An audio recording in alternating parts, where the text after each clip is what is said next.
Odd Conduit Media. What's it gonna be? Big out of it! You are now listening to the Hyrule Podcasters!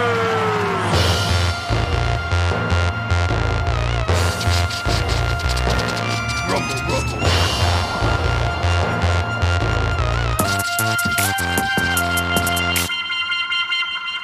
Hello to all of the evil, aggressive manifestations of shadows out there. Welcome to another episode of Hyrule Podcasters! Hey, listen! I'm your co-host, Pat. And I'm your co-host, Ben. On this audio-only Let's Play, we venture through each game in Nintendo's Zelda franchise. Yep. We're pretty practiced gamers, but we're not experts or purists. We're just experiencing each game start to finish. And this season, we're playing The Legend of Zelda, Ocarina of Time. And importantly, I like that. Like, you really... The Ocarina. You're really representing that O there. Yeah. And more importantly, as Ben was going to say before I so rudely interrupted him, right now, we are smack dab in the middle of... Ben getting roasted by Dark Link. We're in the Water Temple. Dark Link got the best of Ben. He did. You know, I like dying to enemies. Like, I think a boss should be difficult. I think we've died 4 times in our playthrough so far. Was I 3 of them? I don't know. I'm not keeping track. I think it's more than 4. I think you've died 4 or 5, and I think I died that one time I played. No? I mean, like, game over death, no. Die and then get resurrected by a fairy? Absolutely. Oh, I wasn't counting those. Remember when you were fighting those lizards? Didn't they get you twice? I remember dying to them once, I think. Lizards, you died to the lizards once, you've died to Shadow Link. Hey, listeners out there. Go back and re-listen to the first 12 episodes. Keep track. Let us know. We'll give you a hat. We'll give you a hat. If you tell us how many times we died, we'll mail you a hat. I mean, ideally, we'll hand deliver it, but yeah, we'll mail it to you if we have to. If we have to. Wow, we're just going for it. Well, we're trying to save on shipping cost, Yeah. How many times did you die playing the final boss in Metroid Dread? I don't know. Maybe 30? Yeah. I was like 30, 40. Like yeah, it took 30, me a few 40 hours. Yeah, I mean, it probably, I would say total game time against the boss, including the run up to the boss and everything, I'd say probably 2 hours. Yeah. It reminded me of a very good Dark Souls boss. Yeah. And the thing is just like in both Dark Souls bosses, when you beat them, you take 0 damage. I mean, I ended it with, Really? full health. Yeah, I was fine, So you just I ended up only taking 1 or 2 hits that last playthrough too. I have a saved. Are you drinking a Dos Equis? I love Mexican lager, dude.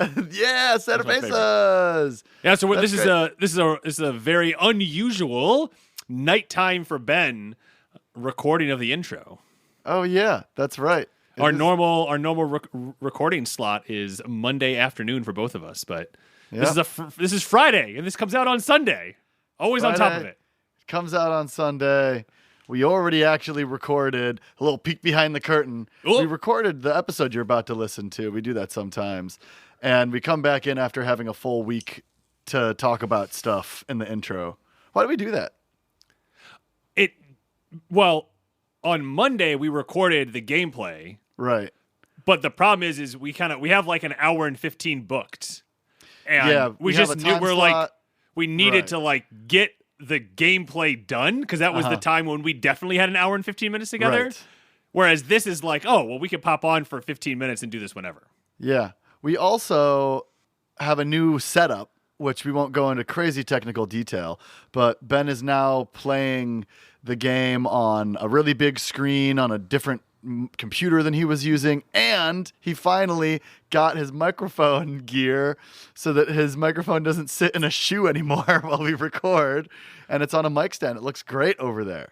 Yeah, when I don't have any of our gear on, but we will definitely Pat will take a screen grab of me with the new stuff.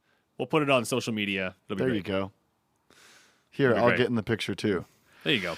What are some all-time really tough bosses that you can think of off the top of your head? Yeah, definitely Gwyn from Dark Souls 1. Mm-hmm. Incredibly difficult. Is that the final boss? That's the final boss in the first game. Okay. Spoilers! Spoilers! So I was listening to the most recent episode. Patrick gives the spoiler and then says spoiler alert. You're like, What did I spoil? Was it something about Mario? No, I think it was spoiler alert for The Adventure of Link.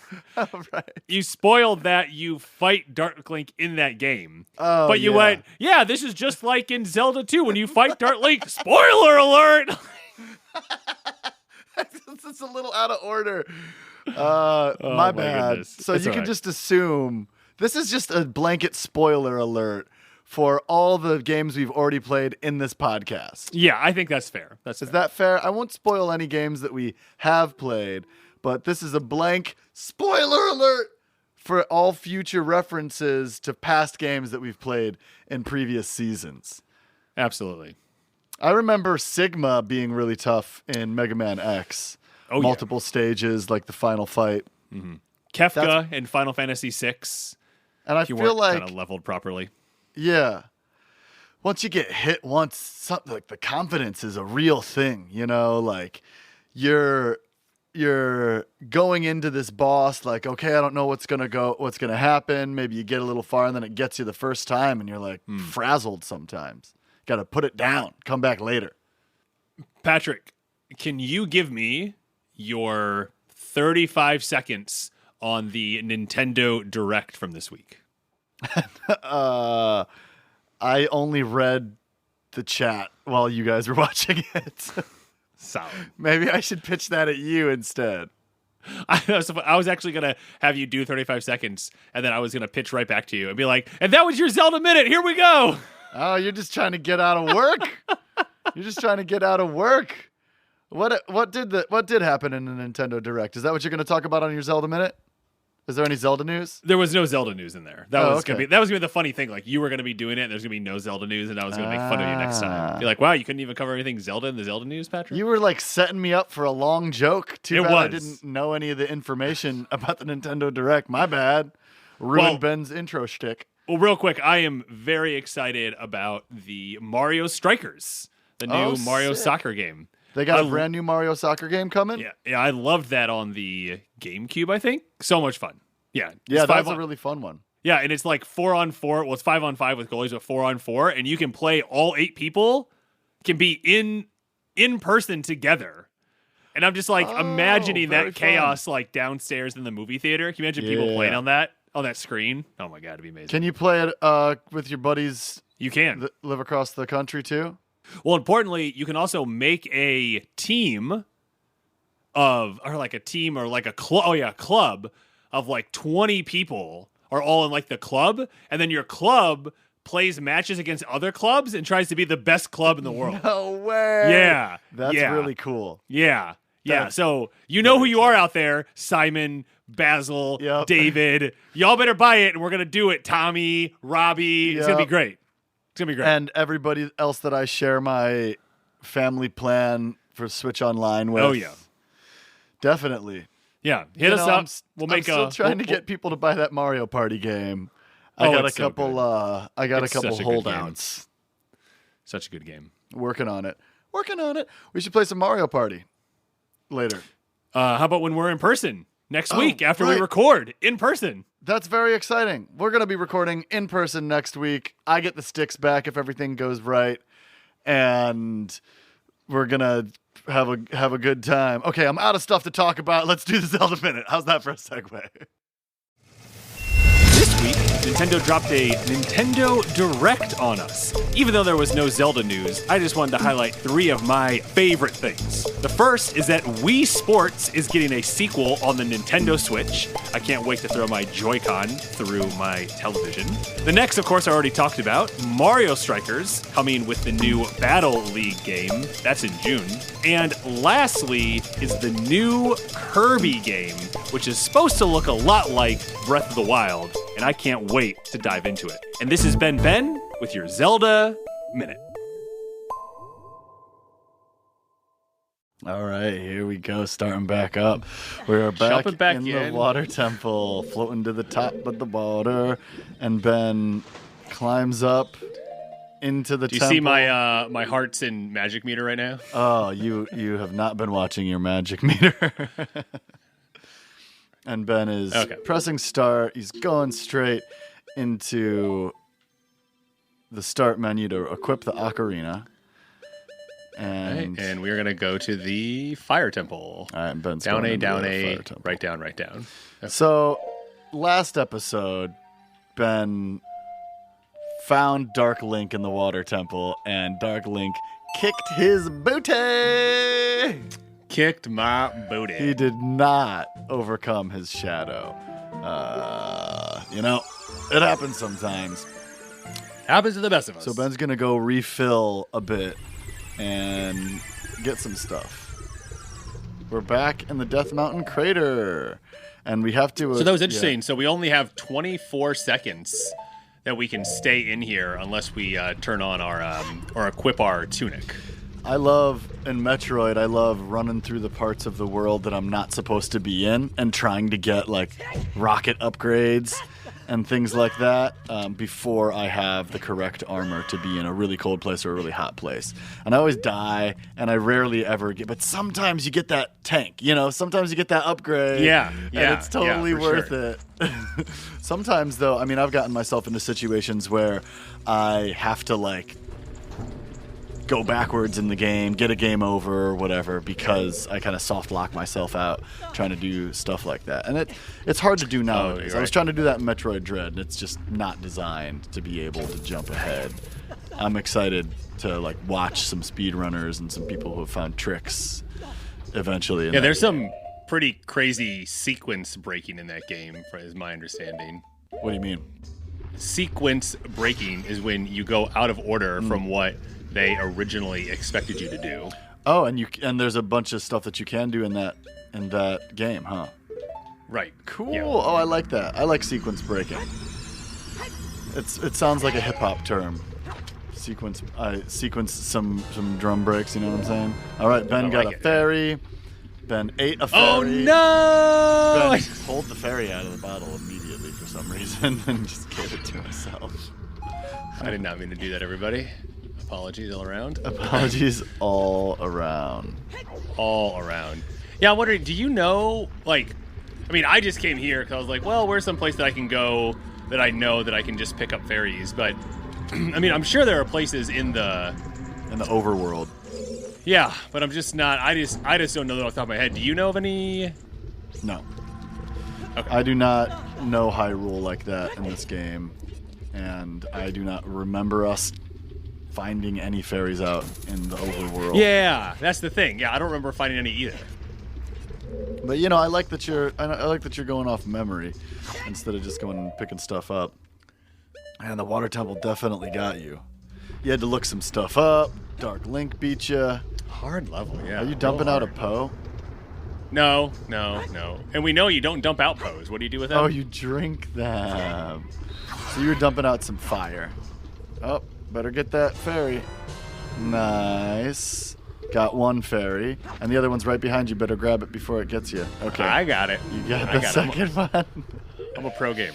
I got it. You're a pro gamer. We got to change the intro. We're going to say, we're pro gamers, and then everybody can come at us.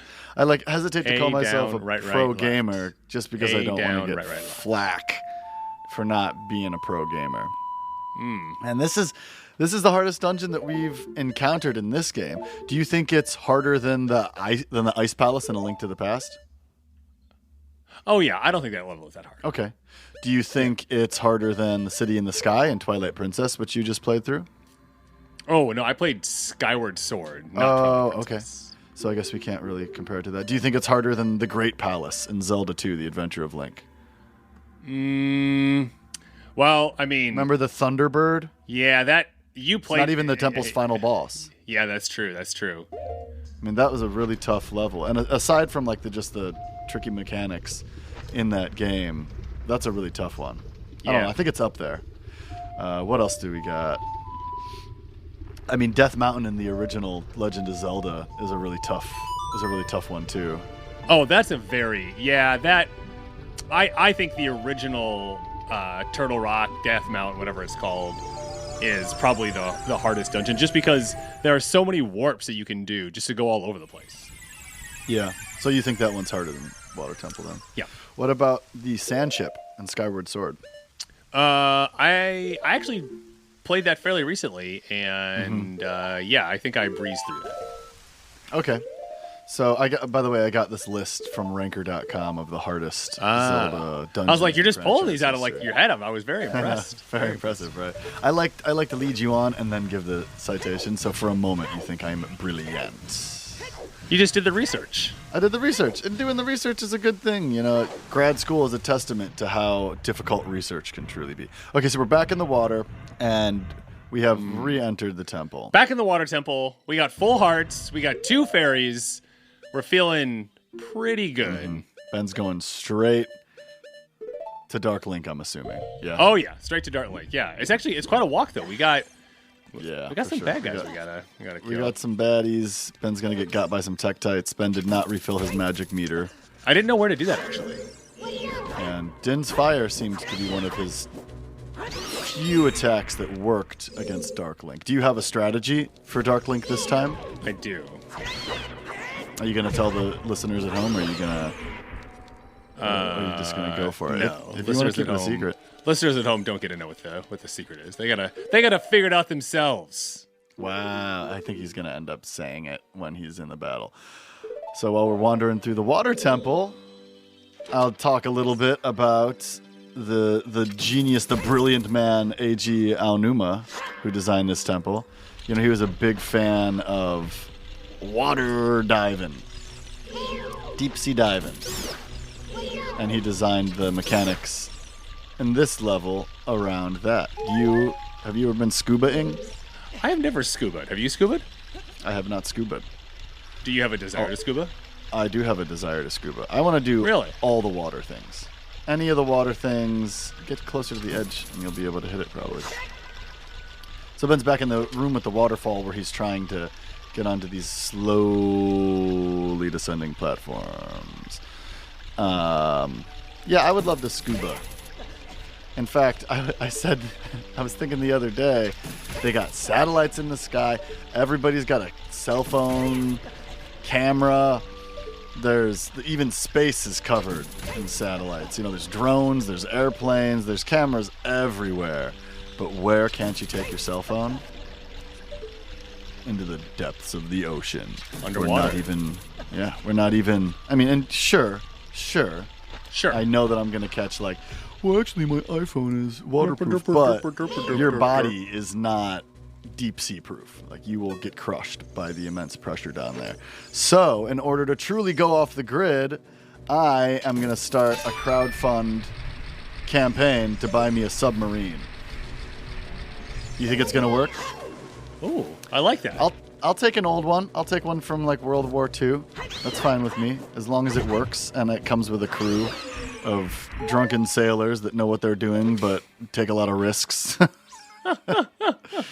In case you're wondering, I am back in that Anubis statue room, where Patrick expertly guided me through solving the puzzle the last time. Not purely though. I'm holding on to the fact that we're not purists, even if we're becoming experts very quickly. I think it's important to humble ourselves in the intro and then unhumble ourselves afterwards. So Ben's going to hit this switch again, bing, with the hook shot, and then the dogs go down, and then he hooks across, and then the dogs come back up. It's a lot of ups and downs. A lot of oops and downs, as the kids say. As the kids have been saying for years now. They stay kids. So, and then this Tektite is going to show up, and we're going to try and kill it without taking a hit. Ben slicing at the Tektite. Get out of here. Hit it once. Get out of here. Hit it twice, and it didn't hit him at all. Get out of here. Still doesn't have any magic. That's okay. He's just getting hearts from the Tektites. Yeah, they're not giving me arrows either. They're being little greedy boys. Do you have any arrows? No. I thought you were 0 on the arrows. 0 on the arrows. Ben is just like he kind of refilled. He got fairies, but he didn't get weapons. He didn't get magic. He's risking it. He's taking risks, like those sailors in my submarine. By the next episode, I'm gonna have a crowdfunding campaign going to buy me a submarine so that I can go off the grid for a little bit. Hey, we got some arrows. We'll have to pre-record the podcast because I'll be living in a submarine. So Ben now approaches a like, and he's going to hookshot to it, which I don't think he should do, but he just thinks that it's cool that it stuns and brings him to it. Oh, boy. And it's stunned, and he's trying to slice it, and he's trying to slice it. He's really close to it. He got 8. Oh, no! 8 by the like. Oh, no! 8 by the like. Oh, no! Yo, it took his shield and his tunic. I told you not to do that. I told you not to do that. And you did it anyway. I knew that you were going to get got. You didn't even oh my gosh. I'm so confused why I just didn't attack it. Because you didn't do it well enough. Like right there. It just didn't attack him last time. Not my fault. No, it was definitely all your fault. Oh, there you go. Okay, you get it back. Oh, you got the tunic back. Jeez. Thank goodness it didn't digest it. Oh my god. Oh my god. I was so scared. I had lost it. Go get the rest of those rupees. What are you doing, bro? I have 200. I can't pick up any more, bro. Oh, my bad. My bad. Just throwing that bro right back in my face. All right, here we go.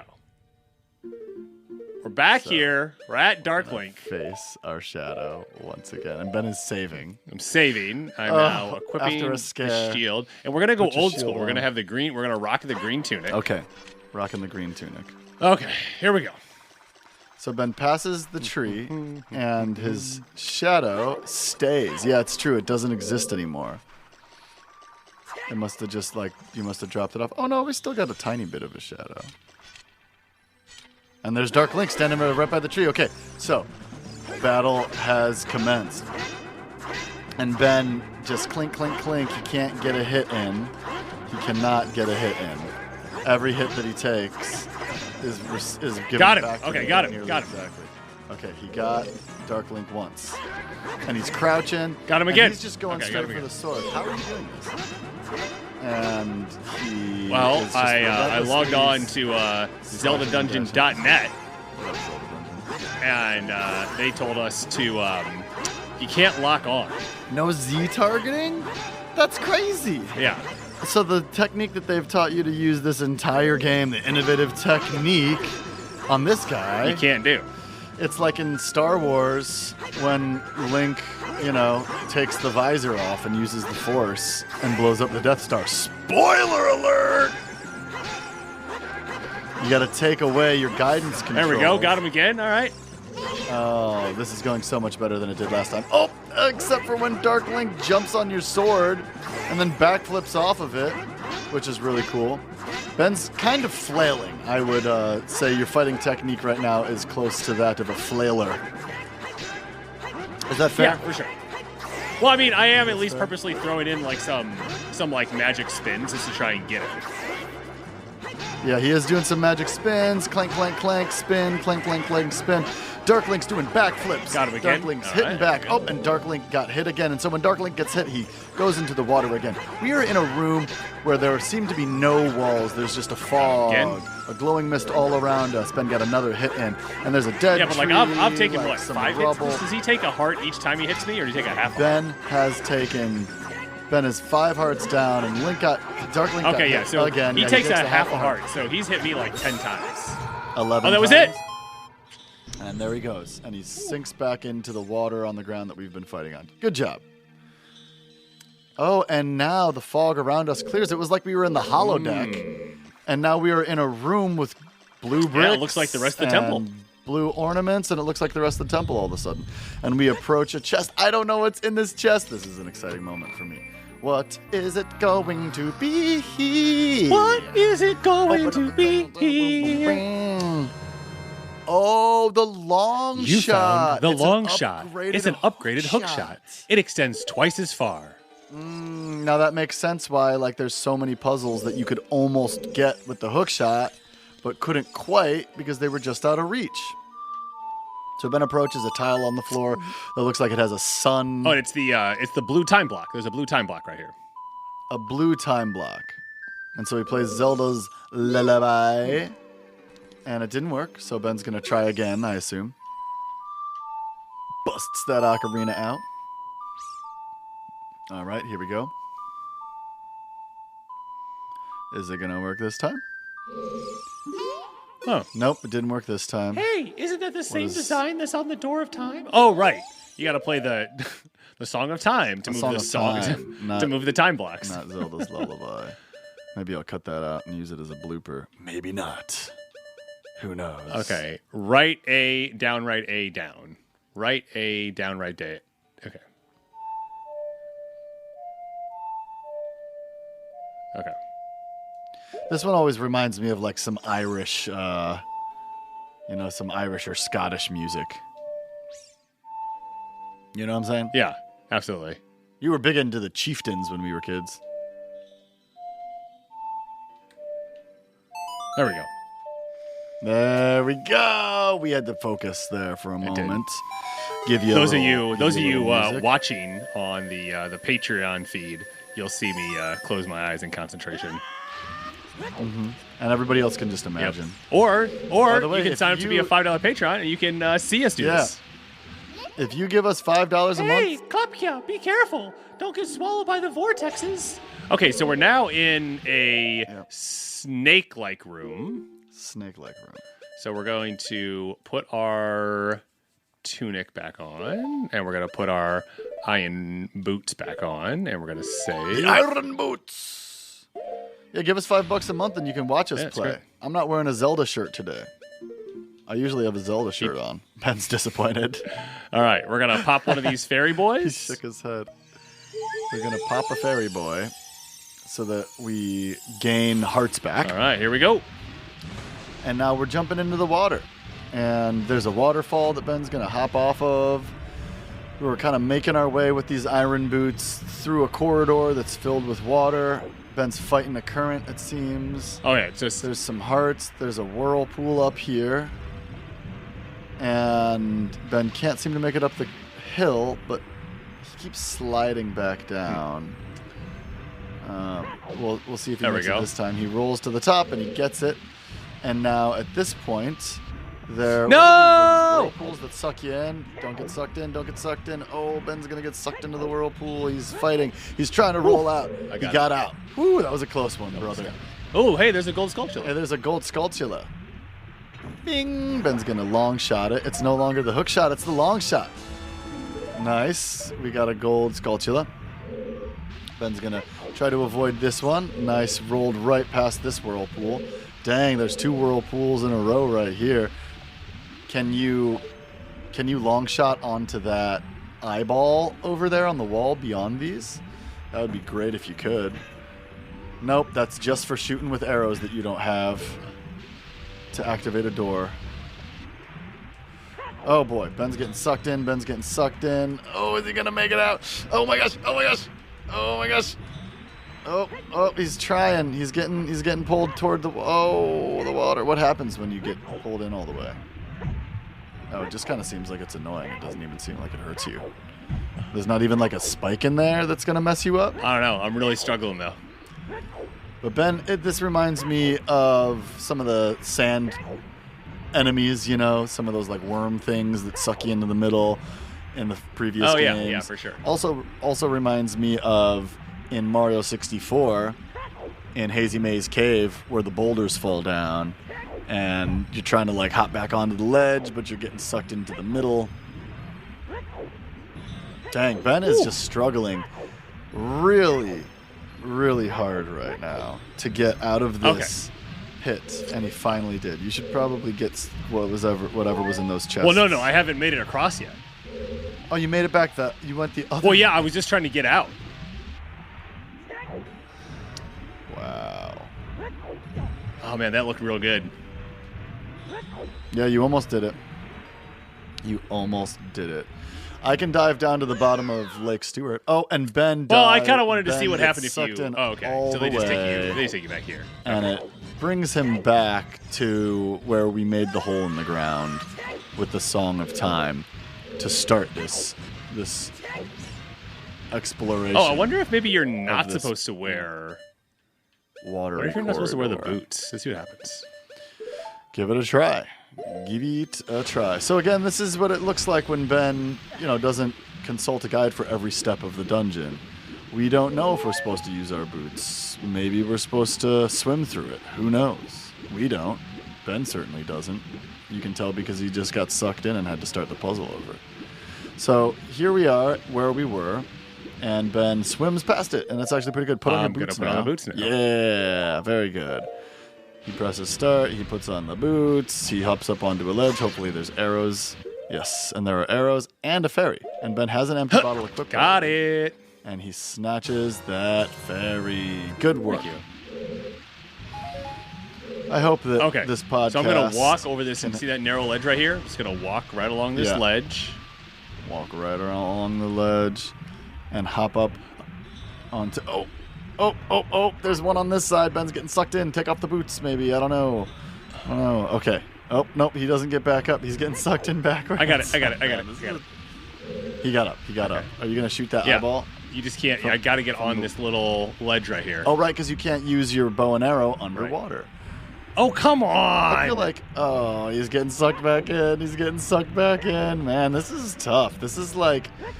We like already beat Dark Link. Can we like have? Ben gets sucked in on the other side.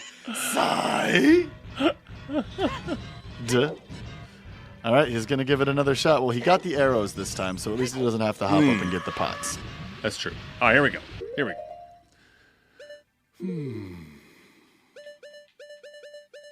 This reminds me of the time that Dad and I almost died in the muck. Oh my goodness.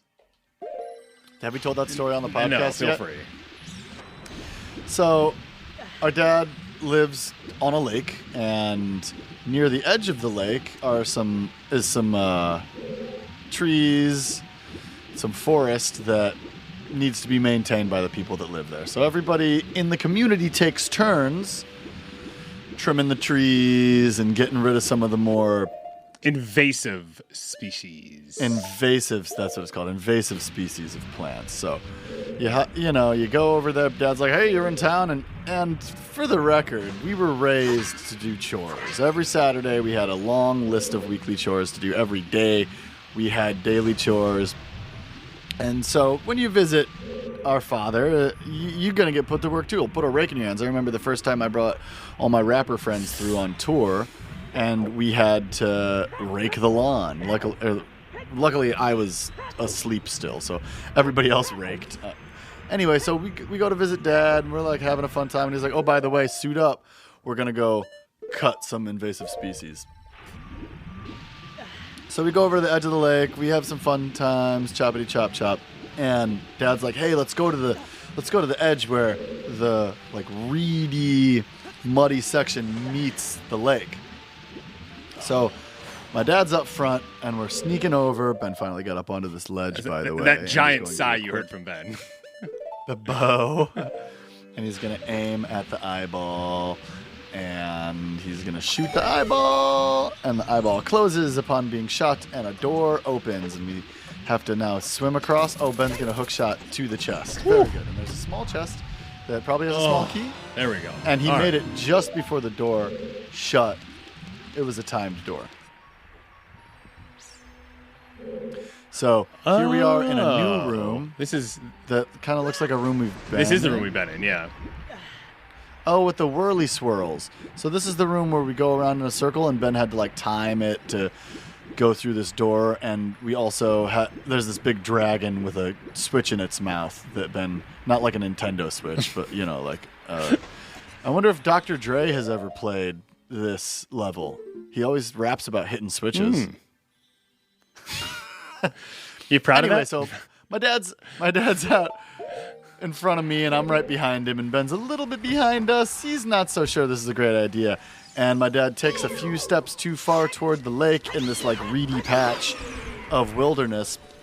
and starts to sink, and I start to sink where I'm standing too, and we can't get out. It's like quicksand. Like the more we struggle, the deeper we go in. And my dad's up to his knees like pretty quick, and I'm up to my ankles. We're like, Ben, come help us. And he's kind of further away. So Ben like runs around the whole section, comes back on the right side. I'm like, Dad, stop trying to get out of the mud. You're only going deeper. I'm like, this is it. I'm going out with mud in my lungs. And my dad is not nearly as worried as I am, but I can see the panic in his eyes. Ben comes around, bends some of these reeds down in order to like make a platform for him to lay on top of the mud, lays down on the mud and yanks and gets and hooks underneath my shoulders with his arms and yanks me out of the mud. Right? I think I lost a boot. And pulls me out. I'm like, oh my gosh, thank you. Now, we had to like double up with Dad, so I grab Ben's legs, and Ben goes in and hooks around my dad's arm, and he's like, no, you're going to pull my arm out of the socket. And Ben's like, you got to get your arm pulled out of the socket or you're going to die. And Dad's like, no. And then our dad starts to lose one of his shoes. He's like, wait, I'm losing my shoe. Let me get my shoe. And Ben's like, oh, everybody's going to die. Don't get the shoe. And he pulls our dad right up out of the mud onto his back, and we're all laying there kind of laughing. Narrowly avoided death. Wow. Ben's still mad. I'm not mad. That entire thing went down. No, no, you're not mad? All right, so if you remember when we were in here when we first walked in and we were checking out the spot around the top, and there was an Anubis statue that I could not hookshot to. I just hookshotted to it. It was too far away. We got the long shot now. So we are back in the main corridor on the opposite side of the room where we entered, and we just went through the door finally. Now, in this room, there is a platform that leads up to what looks like maybe the boss door. It's chained. It has a big keyhole in it. And there are spike traps that are going to make it perilous for us to climb. But we don't have the big key. So we now have to go back into the dungeon. We're back in the main room, hookshotting back across from where we came from, in order to find the big key. Maybe Ben will consult the map. Maybe he knows where to go. We don't know what's going on in his head. We're not telepathic. We can't read minds. You know who can read minds, though? Beetle, because he's right here. Oh, my gosh. Beetle must have read our minds to know that we would be right here. Let's see what he has for us. I want to tell you about the Aging Punks Complain, the podcast where three punks of varying ages, who also aren't very punk, discuss surprise topics that their weekly guests pick. Hey! Every week, your hosts Eric Backlund, Bella Mozzarella, and Raymond Strife have completely non-scripted complaining sessions with punks, rappers, filmmakers, and other randos from all over the country. Wow! And now, feel free to call in or text some complaints, and they may be featured on the show. Hi! The Aging Punks Complain on the new Pod City Podcast Network. Thank you. And we back. Yeah, pretty much take a look at the map. It looks like there's a section on the first floor and the basement that we haven't done yet, and there is a chest on the first floor in that section. So what we need to do is we need to lower the water level down. And we do that by going to the very first place where we found Princess Rotu and floating to the top. So that is what we're going to do right now. You know, if only Beetle would have had some arrows or some magic to sell us instead of just telling us about podcasts, then we could have kind of re-upped on the stuff we need. I mean, sometimes your boy shows up, sometimes he doesn't. You know what I'm saying? You know what I'm saying? I didn't know exactly what you're saying. I came up with that joke, by the way, about the Beetle not having the items we needed. I know, because either you came up with it or I did, and I didn't come up with it because it was a terrible joke. Dang, he flipped it back in my face. No, he totally came up with it. I've just planned on deleting that part of the podcast where Ben said that. So now I'm going to put it in the blooper reel. Just so all you know who came up with the terrible joke that I stole. Does that make me worse that I stole a terrible joke? You know, I had a dream last night that I was at a comedy club, and the comedian on stage was doing some crowd work. He was the host. And I participated in the crowd work, And the comedian on stage was like, dang, are you the next guy up? Is that just your entrance instead of coming up from the side of the stage? And I was like, nah, I'm not a professional comedian. He's like, you definitely should be. Talk about wish fulfillment and dreams. That one's really straightforward. You know, that didn't take any interpretation.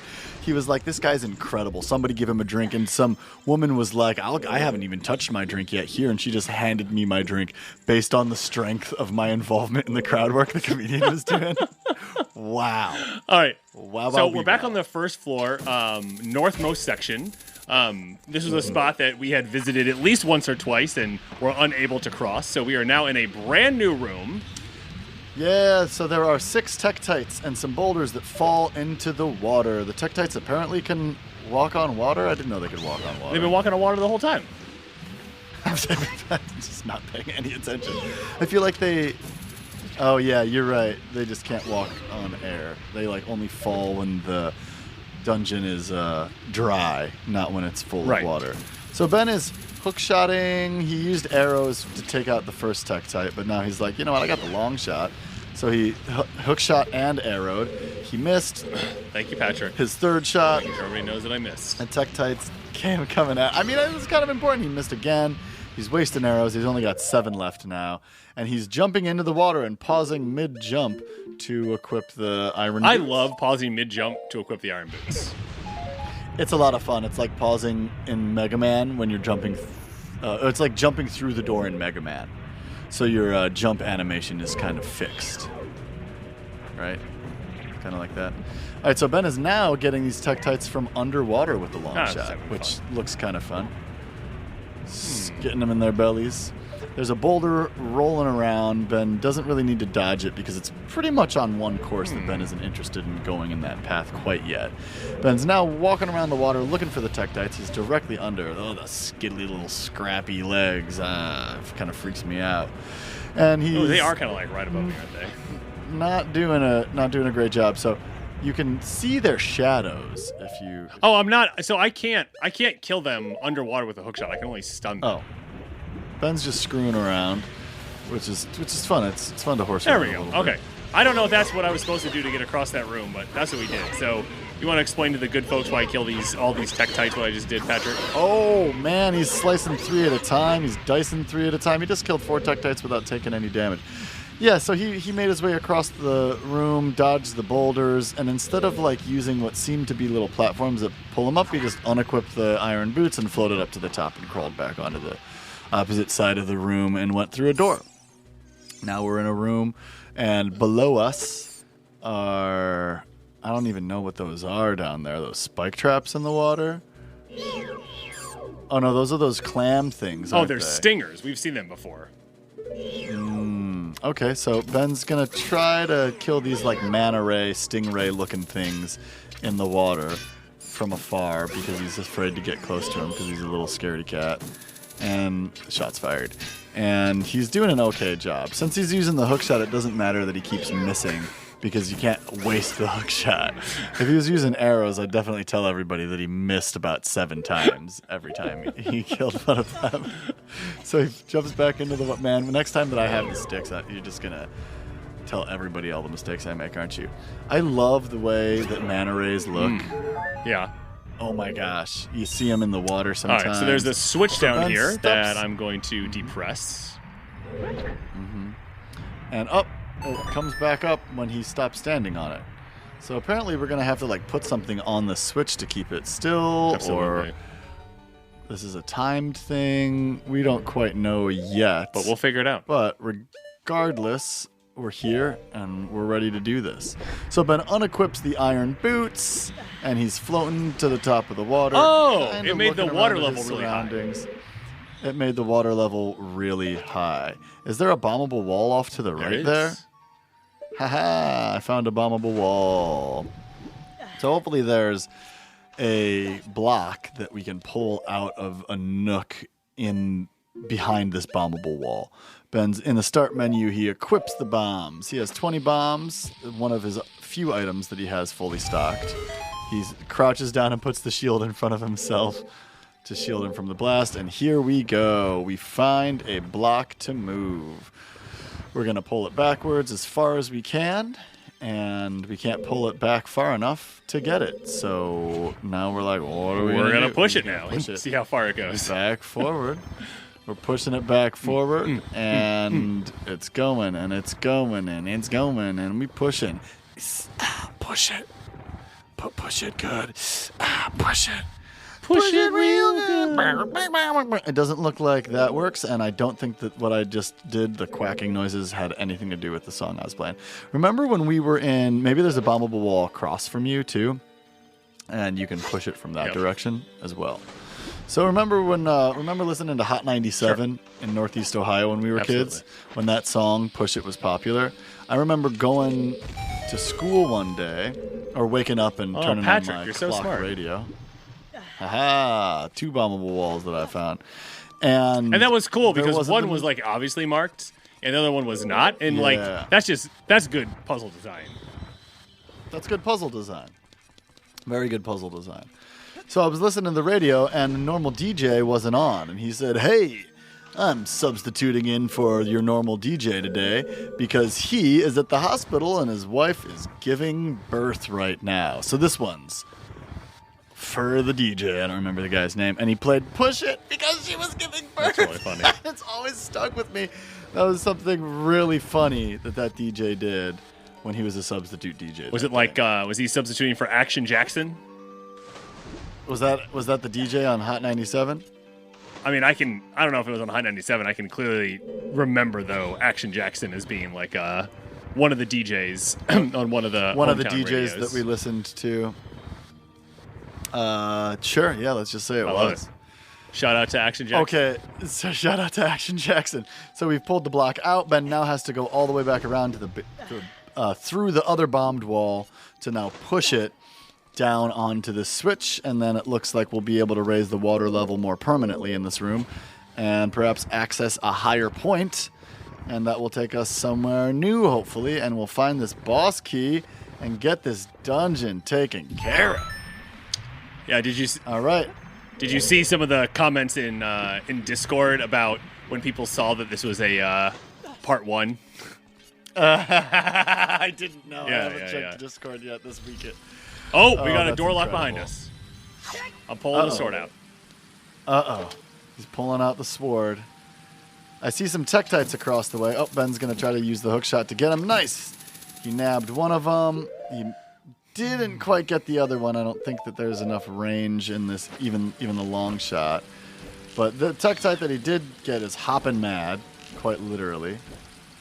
Bang. Oh, Ben's trying to time his arrows to get the hopping Tektites, and he missed every time that they were hopping. They are now below, and also below is some squirty water stuff going on.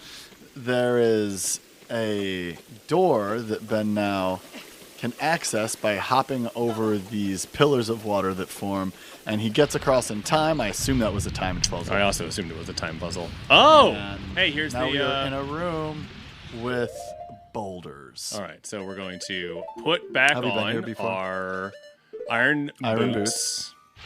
We're gonna. You recognize this room? Yeah, this is the room that we came through that had all those Tektites that I just killed and had the boulders falling on either side. Oh yeah! So we're in the higher portion of that room now. Oh, and there's a gold Skulltula that Ben didn't get. He's just moving along. Oh, and there's a clam. And Ben gets hit by the clam. It opens its mouth. Oh, Ben tries to get it, but wasn't fast enough to get the muscle. Bang! He got it. Gets it this time, though. And he gets some arrows. He got a lot of arrows. You just got 24 arrows. I love them arrows. Am I wrong? You were down to 6 and now you have 30. That's crazy. It's a lot of arrows. A lot of arrows. I like that you're keeping track of my arrows. Floating to the top. And oh, no! There's a locked door here, and Ben... Don't you have a key? No. You don't have any... Oh, you don't have any keys. Dang.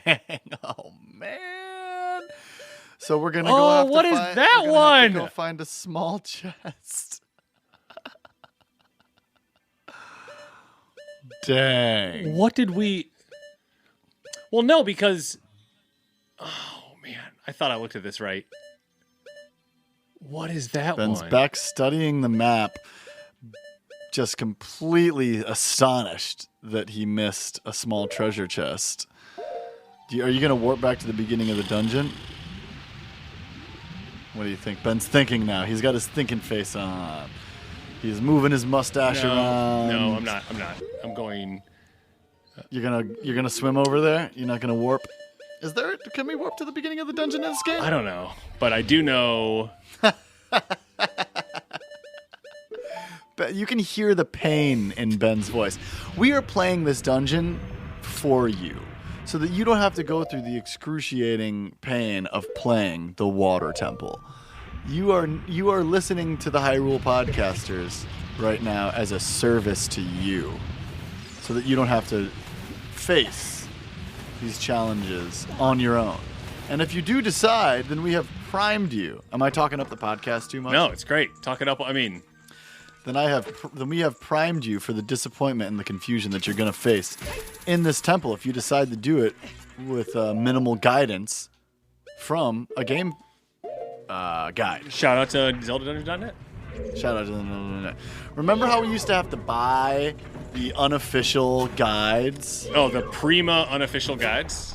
The Prima unofficial guides from the store. And you would you would buy it and you'd play along and you'd use it. And then you would put it on the bottom of the stack of Nintendo Powers in the basement. And then the next time you wanted to use it, you'd pull it out and it'd be all bent and water damaged because, it's there in the basement. Absolutely. And you spilled something on it. And then you'd play the game again using the Prima guide. Those were the days. All right. I know okay, we're back in this room and Ben can easily hookshot his way up it. It's a very vertical room. And Ben is just hookshotting his way to the top, like a. Well, no, I want to be on the first floor.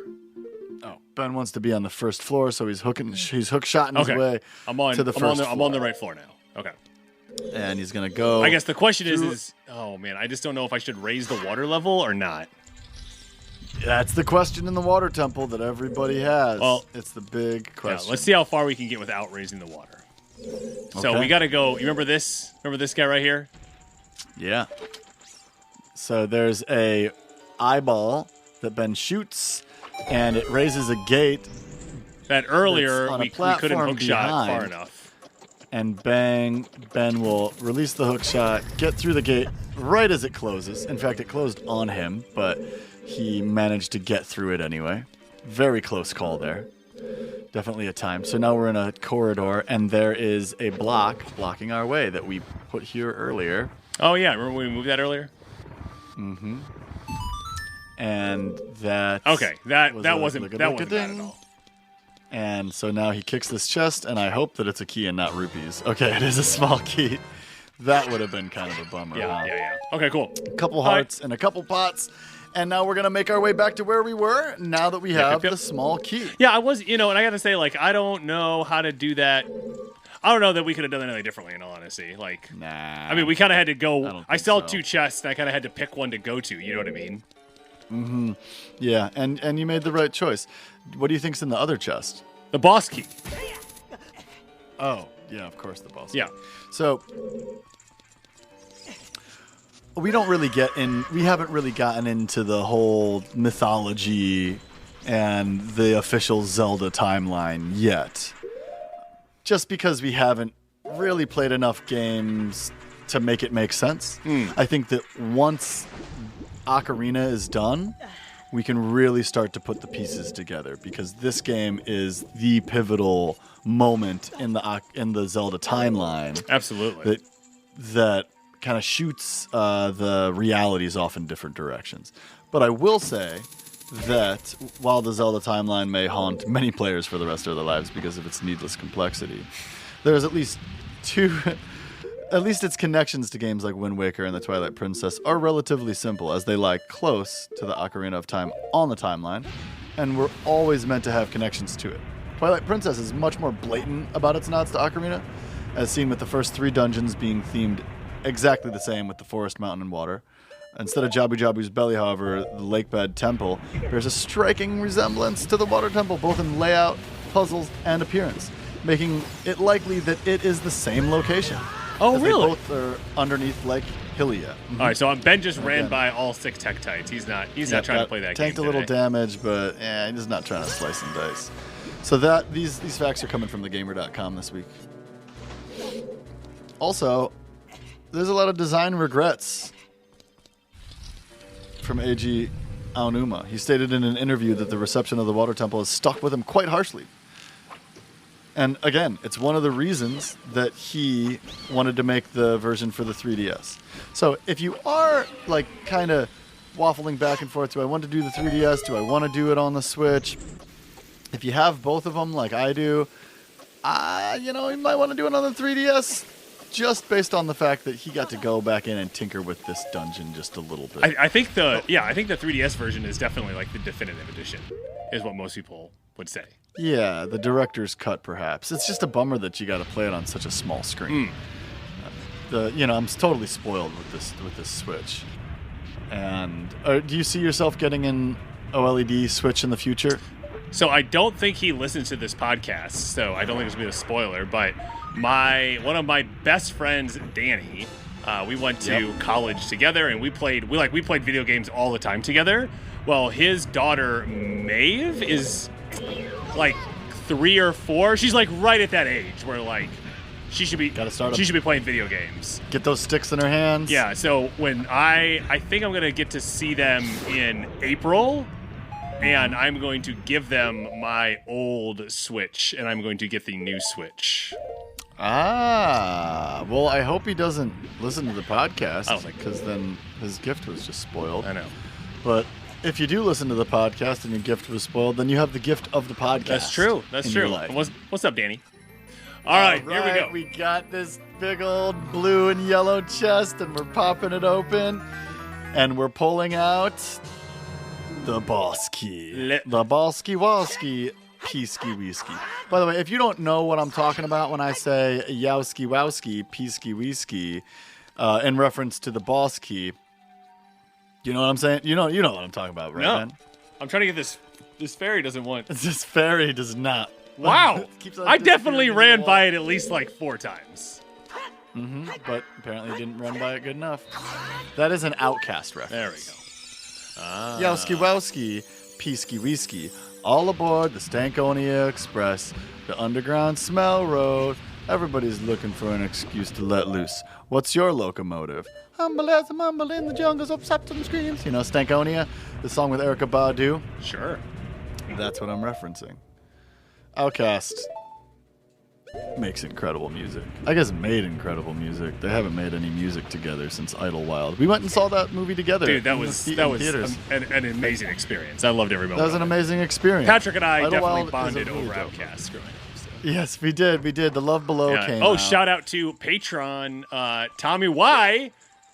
He and I went down to the CD store the day that came out, and we split the CD. They're like, well, it's a 2-pack, so like we'll go in halvesies, and you can keep like one of the disc, and I'll keep one of the disc. We can kind of switch back and forth. We drove around bumping that then for like the next maybe a couple hours. And then we immediately bought a second copy of that because I was like, The Love Below speaker box is such an accomplishment. You know, in retrospect, they had made 3 incredible albums before that: AT Aliens, Equimini, Southern Playalistic, Cadillac Funky Music, not in that order. And I also threw the word funky in there just because they do in their hook, even though it's not part of the actual CD title for Southern Playalistic. And they were kind of just growing apart, you know? They just had different goals and different musical ideas. And so they put out a group project to, I believe, fulfill a record label's contract. And they did a split CD where they basically made 2 CDs completely independent of one another. Correct. Now, from what I understand, so Ben just warped to Lake Hylia and is now outside of the dungeon. I'm hoping that will reset the water to be at the highest level. Oh, cool. So, for those of you that aren't straight off the bat familiar with Outkast, their hits include Hey Ya, for all the white people out there. I know that's a great song. Miss Jackson might be their second most famous song. Oh, you think so? What do you think? I do think so. I thought it would have been B.O.B. would have been there. Bombs Over Baghdad is a great track, and I think that it is a favorite amongst fans and amongst DJs. But I think Miss Jackson might be the more popular song, and I think So Fresh, So Clean might be more popular than Bombs Over Baghdad, too. Interesting. So that did not raise the water level. So it didn't work. We got to do... Ben's going to go find the switch and raise the water level. So I know that the two, so Andre kind of lived in the studio, helped produce a lot of the music. Big Boy was out in the streets, getting to know the people, doing his thing, Daddy Fat Saxing it up. And then when it came time to write, Andre would retreat to his home and write in the comfort of his own home, and Big Boy would go to the studio and write all his songs. So they were kind of like ships in the night a lot of the time when they were creating music. Got it. And, I mean, the formula worked really well. They were obviously very tight. They toured together, and Big Boy also helped in the production. The Dungeon family was very tight-knit in that way. And the Speaker Box Love Below was kind of the last glimpse into their collaborative efforts. Even though, they show up on each other's record. I don't even think there's a Big Boy feature. Oh no, he's on Roses. Right. And then Idlewild was their last true collaboration. And a lot of people don't see the same quality of music that I see in Idlewild. But again, Ben and I went and saw the movie. It's a soundtrack to a movie. Right. It's not just a standalone CD. So if you like the earlier Outkast albums and didn't understand what Idlewild was about and never saw the movie because maybe you were too young, or maybe you were boycotting movie theaters for a reason I can't possibly imagine, or maybe you just didn't get around to it, I'd suggest going and giving that movie another watch. It's a really fun time, and it really enhances the listening of the album. Wow, that was a long Outkast rant. I hope that our listeners enjoyed it. If you grew up with Zelda games, that you undoubtedly heard Outkast on the bus on your way to school. I remember hearing Bombs Over Baghdad on the way to school on the bus. And I was just blown away. I was like, this is the kind of music that I want to make. Definitely emulated them a lot. All right. So we got a little... We skipped a little bit there. Ben had to look at the guide to go hit the switch to bring the water level back up. No shame in hitting the guide real quick to hit the switch. No shame. No shame. Some shame? No shame. Zero shame, sir. Ben feels zero shame, sir. And he plays... Wait, did you also have to play a melody to bring the water level back up? Yeah. Well, yeah. So the switch that I hit was just getting me up to the third floor. And now that I was on the third floor, I was then able to play the ocarina to bring the water to the level that I needed to. And now we're going to go fight the boss. All right, let's do this. We are going in. Doom, doom, doom, doom, doom. All right. Picked up a fairy. Danger, danger. All right, so we're back in this room with the... So in this room, there is a slanted platform that leads up to the boss door, and there are spike traps that are difficult to avoid because you have to walk slower as you walk up this platform. Ben's gotten hit twice, and he is kind of struggling. Luckily, the spike traps seem to only take a quarter of a heart from him. But he's still struggling. I got it. I think this is the one. No! He rolled at the last second, and it was to his detriment because he did not make it. All right, so here we go. We're going to make it this time. We're not going to slide. We're not going to roll at the end. Okay, great. So we approach the door, and it opens. And in this room is a square in the middle that seems to lead down to some water. Yep, there's water and there's some ladders. That isn't normal water over there. Okay, there are spikes There's all spikes around. on the side of the room, and there are 4 pillars in the middle again that have ladders that lead out of the water. Now, Navi doesn't think that there's normal water in here, so Ben jumps into the middle onto the platforms, and we're cutscening it now. There are bubbles that come up out of the water, and we are the POV of what seems to be moving like a snake through the water, and it looks up and sees Navi floating, and it's going to try to eat our little fairy buddy. Oh my gosh, it's about to crawl. Oh, it's circling the platform we're on. It comes up, and it's coming up behind us, and we are none the smarter about its... we turn around, and there it is. It is a blobby water snake thing that looks like it has an electric heart. Giant aquatic amoeba Morpha. It is terrifying. And now its little, like, electric kind of heart sphere is floating around, and we can't see where it went. It looks like there's hookshot stuff. Okay, it pops up out of the water, and Ben has the hookshot. And it's, okay, there it is.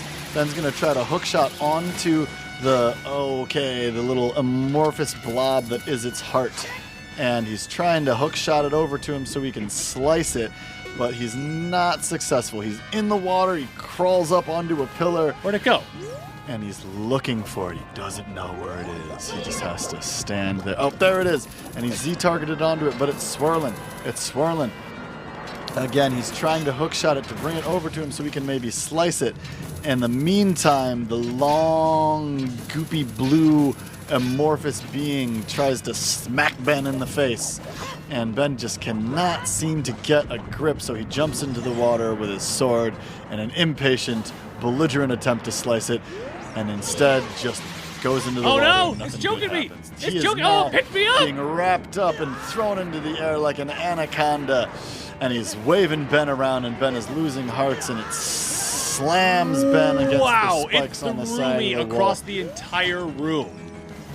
Oh my gosh! So this Morpha was created by Ganondorf after he acquired the Triforce of Power. It has complete control over the water in this room which it resides, moving swiftly through it. Oh, here we go. Amoeba-like limbs. There we go. Ben is now slicing it. He finally brought the heart to him and has been able to get one slice on it.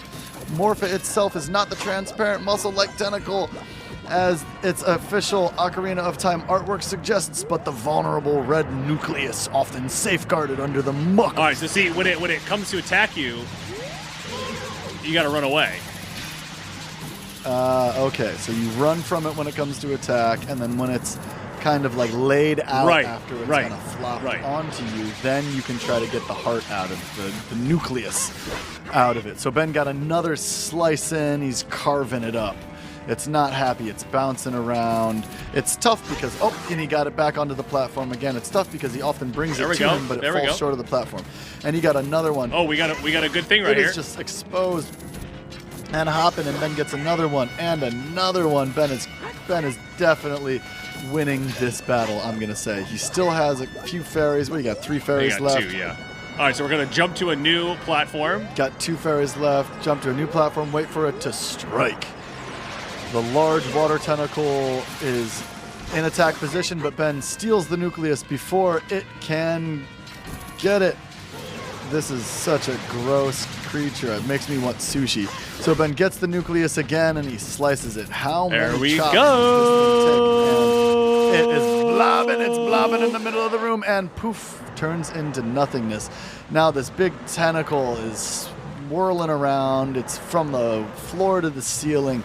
We're looking at the base of it as it swirls. Some bubbles form, and the water in the room starts to go away, and it smushes up into the ceiling, becomes narrower and narrower until it's just a few droplets, and one big drip splashes into the water below, and now we have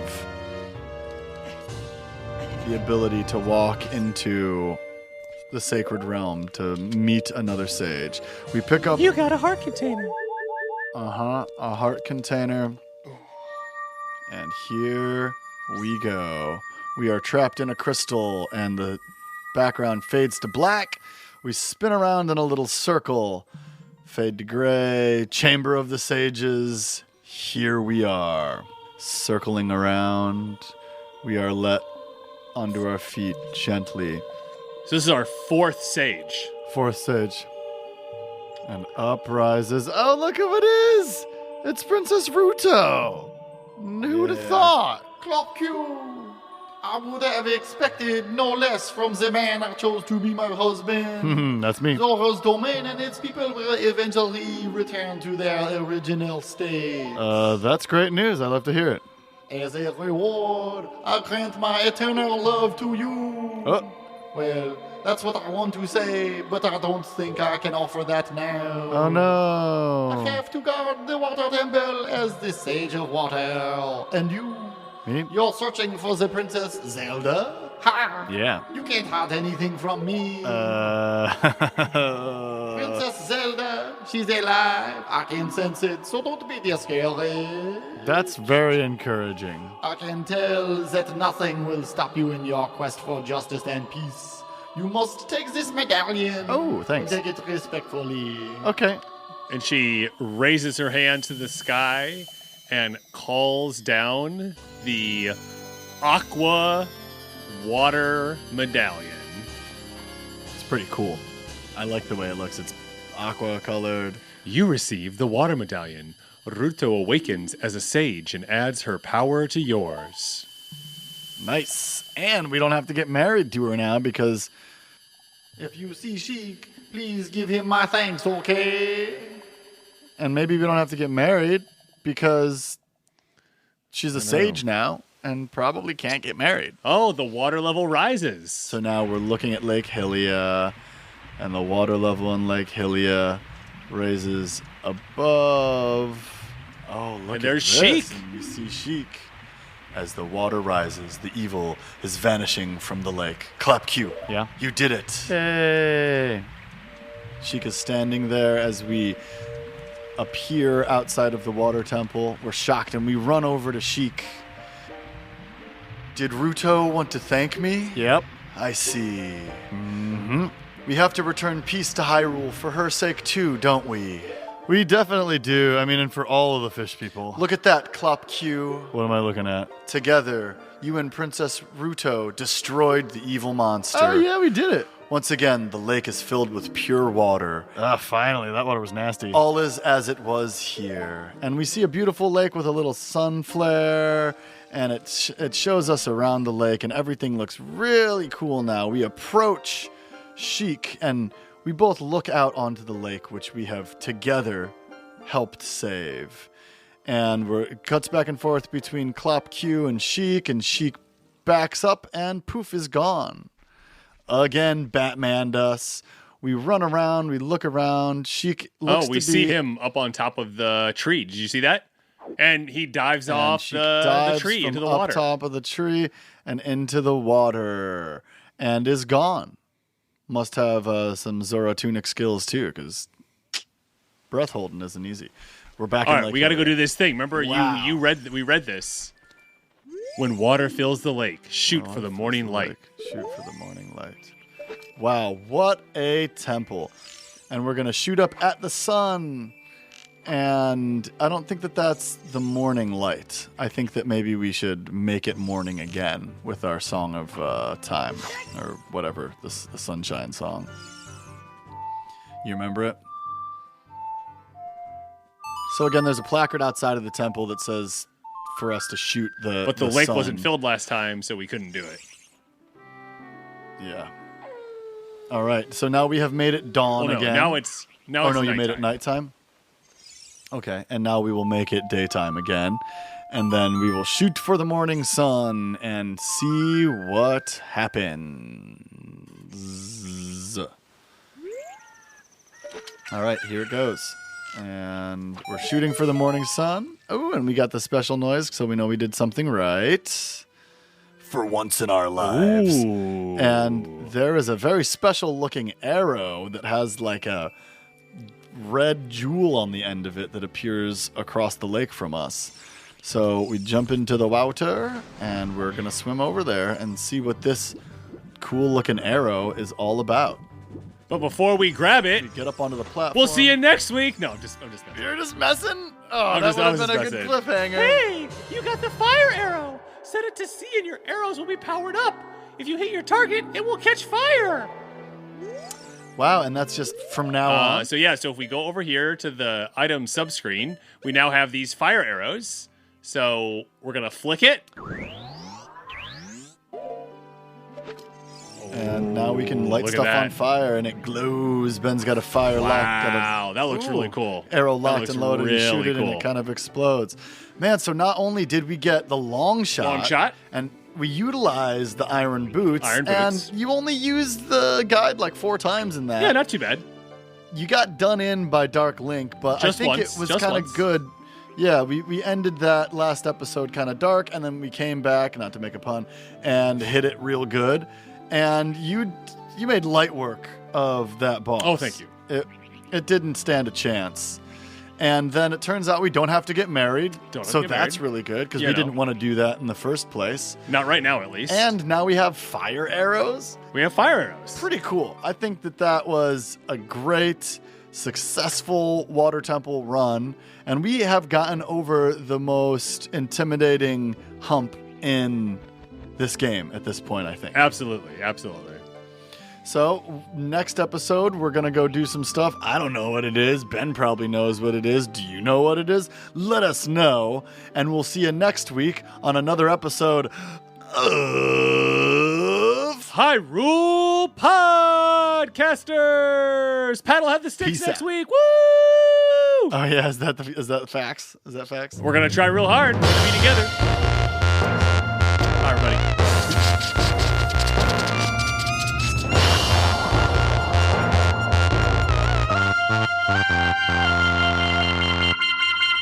Thanks for plugging into this week's episode of Hyrule Podcasters. Hey, listen! If you like what you're hearing and want to support us directly, you can head over to our Patreon for early access to episodes, exclusive Discord benefits, behind-the-scenes videos, and more. If you'd like updates, you can find us on Facebook and Instagram at Hyrule Podcasters and Twitter at Hyrule Podcaster. Links to everything can be found in the show notes. If you'd like to play along with us, you can find Ocarina on Nintendo Switch's Virtual Console. It's also available on the N64, GameCube, Wii, Wii U, and there's a remastered version you can play on the 3DS. Let us know how you're enjoying the game. Please do. And be sure to rate and review us in Apple Podcasts, Spotify, or wherever you happen to listen. As always, this episode was produced by your co-host, Patrick, and we'd like to thank LT Headtrip for composing original music for the podcast, including our theme song. You're very welcome. Join us next week as we continue our journey through The Legend of Zelda: Ocarina of Time. And action! Well, what I really needed was some arrows and some magic, and Beetle didn't have any of that. He didn't deliver this time. I'm starting to think that, it's kind of odd that Beetle never has anything that we need in the game. Actually, hold on a sec. Could you move the cursor, the arrow off the screen? It's really driving me crazy. It's right in the middle of, yeah. There you go. Apparently, Beetle also doesn't sell arrow removers from the screen. Is that a good joke? It's not a good joke at all. All right, so... all right, let's get back. Yeah, pretty much take a look at the map. Conduit Media.